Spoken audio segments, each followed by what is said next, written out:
Dear Patriots, before the news starts, please subscribe to our patriotic channel by clicking the subscribe button.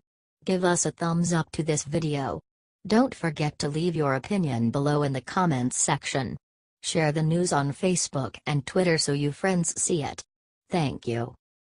KILLSHOT. Every NFL owner just agreed to do one thing to end anthem kneeling for good. Over a year ago, NFL players started kneeling during the national anthem following Collin Kaepernick's desperate attempt to stay relevant after his failing career. Fast forward 1 year and almost every single team has now kneeled for the anthem, and America is by $red. People are burning jerseys and their viewership is down over 30%. Something needed to be done. NFL spokesman Joe Lockhart just announced that the owners of every NFL team will all be meeting next week to decide on a new rule to ban anthem kneeling across the entire league. Now, this is where things get a bit tricky. There is a rule in the NFL, written in 2007, that requires every player to be on the field during the anthem. Before that, it was okay for some to stay in the locker rooms.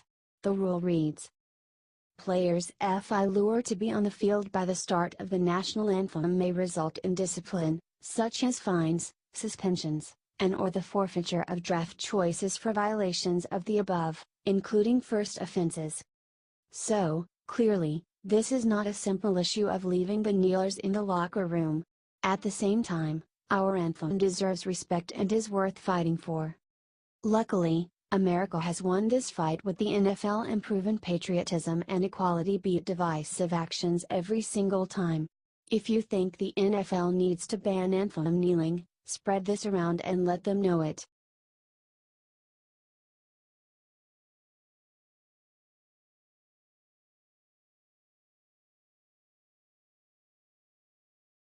Pelosi to let seniors go hungry if Trump doesn't do this one sick thing for her.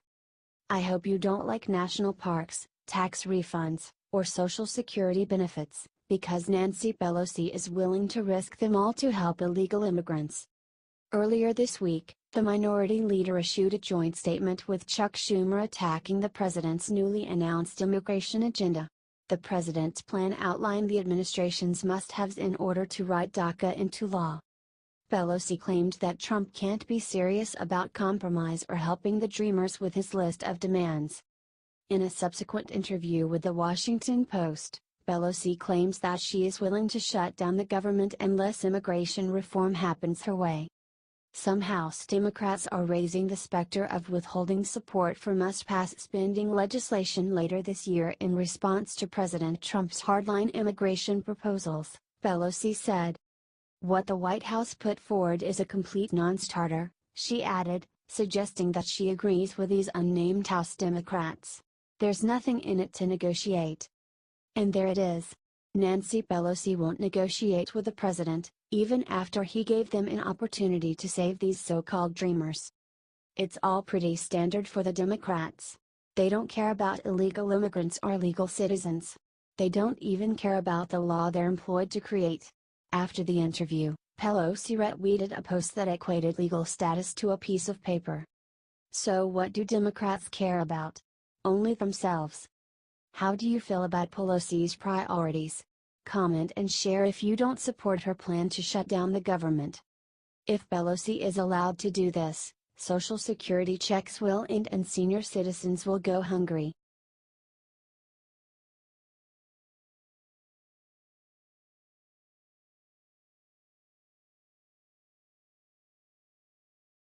Republican Senator explains why being pro-choice makes her want to repeal Obamacare. Republican Senator Lisa Murkowski really impressed a lot of people in the Senate with her anti-Obamacare speech. She has a history of voting for liberal policies despite being a conservative, but she left conservatives pleasantly surprised. In an impressive speech, Murkowski explained how being pro-choice makes her want to end Obamacare. I have always supported the freedom to choose. I believe that the federal government should not force anyone to buy something they do not wish to buy in order to avoid being taxed. That is the fundamental reason why I opposed the Affordable Care Act from its inception, and also why I co-sponsored a bill to repeal the individual mandate tax penalty starting as early as 2013. And that is why I support the repeal of that tax today, said Murkowski. Over the course of this year, the Senate has considered bills that would have repealed Medicaid expansion, completely transformed the base Medicaid program, converted the individual exchanges into a block grant program, cut Planned Parenthood out of Medicaid reimbursement for a year, and other measures, she said. All of those bills went far beyond the fundamental problems presented by the ACA and would have unnecessarily taken away access to care from those who need it most, she said. Repealing the individual mandate simply restores to people the freedom to choose. Nothing else about the structure of the ACA would be changed, she said.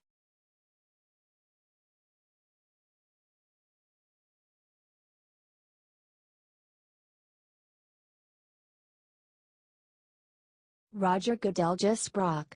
Look what he's going to do to players that kneel. In August, NFL Commissioner Roger Goodell attacked Donald Trump for attacking players that kneel during the national anthem. This guy is a total putz. He let players do things like what you are about to see below. Now, look what he is doing. This Tuesday, Roger Goodell has now issued a statement saying that everyone in the league should stand up for the national anthem, now.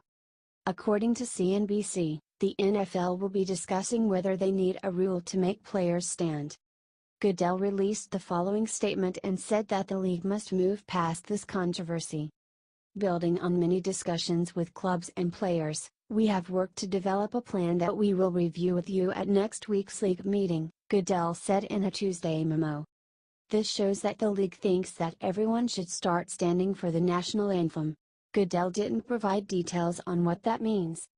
Share this if you think it's too little too late for the NFL, y'all. They need to not half-ass this and start respecting our national anthem.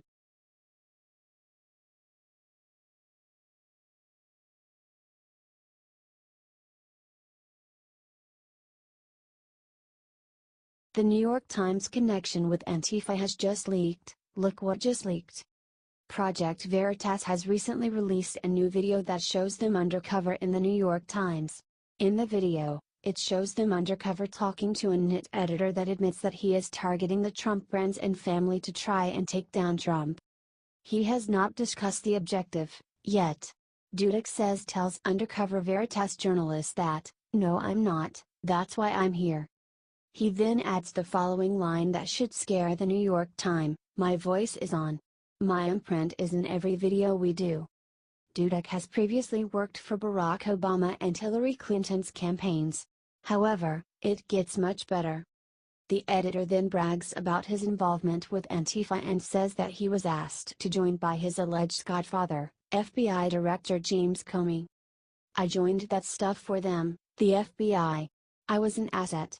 So it was intelligence gathering, seeing if they were sick, what their agenda was, whether they're a threat or not," Dudek claims.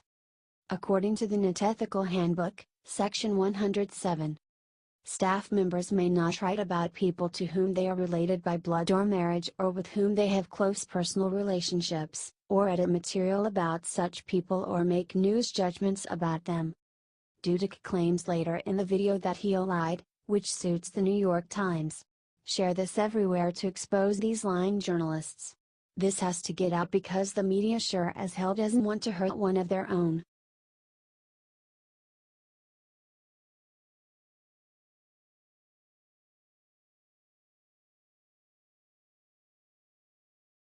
Pure genius. President Trump has a new plan to save our healthcare without Congress.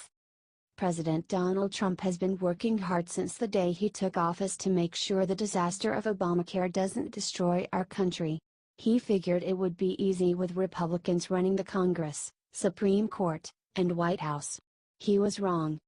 Well, now the president has shown up with a whole new plan to take care of healthcare with or without their help. He now has an executive order on his desk that will allow health insurance companies to sell plans between states. A furious Trump told reporters this morning. They'll be able to cross state lines. And they will get great competitive healthcare, and it will cost the United States nothing. Take care of a big percentage of the people that we're talking about, too. With Congress the way it is, I decided to take it upon myself. So we'll be announcing that soon, as far as the singing is concerned, but it's largely worked out. Now, I'm sure plenty of you are wondering how this will help you. That's simple. Currently, health insurance companies cannot sell between states, which allow them to charge different rates while also maintaining government-sanctioned oligopoly. With the new executive order on the books, these companies will be forced to compete on pricing and, with a touch of capitalism, the cost of health insurance will go down. Thank God we have a president willing to fight back against crony capitalism to help true capitalism prevail. Send this out everywhere if you are happy with this move by Trump.